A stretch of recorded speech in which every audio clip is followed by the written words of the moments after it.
কুমিল্লা চান্দিনা উপজেলার রসুলপুর আদর্শ উচ্চ বিদ্যালয়ের নবনির্মিত চারতলা একাডেমিক ভবন উদ্বোধন করা হয়েছে।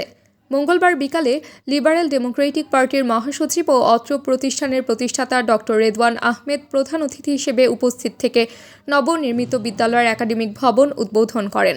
এ সময় বিদ্যালয়ের শিক্ষকবৃন্দ, স্থানীয় গণ্যমান্য ব্যক্তিবর্গ তাকে ফুলেল শুভেচ্ছা জানান।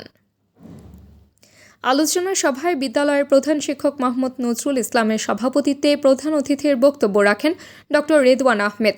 স্বেচ্ছাসেবক দলের সহ সভাপতি আশিস কান্তি বিশ্বাসের সার্বিক ব্যবস্থাপনায় বক্তব্য রাখেন লিবারেল ডেমোক্রেটিক পার্টির কেন্দ্রীয় কমিটির উপদেষ্টা অধ্যক্ষ আবুল কাশেম, চান্দিনা উপজেলার লিবারেল ডেমোক্রেটিক পার্টির সভাপতি এ.কে.এম. শামসুল হক মাস্টার, সাধারণ সম্পাদক অধ্যক্ষ আবু তাহের।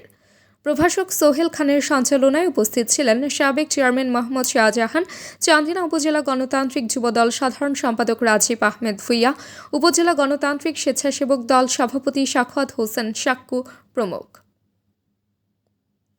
তাবাসসুম হক আনিকা, নীলকণ্ঠ।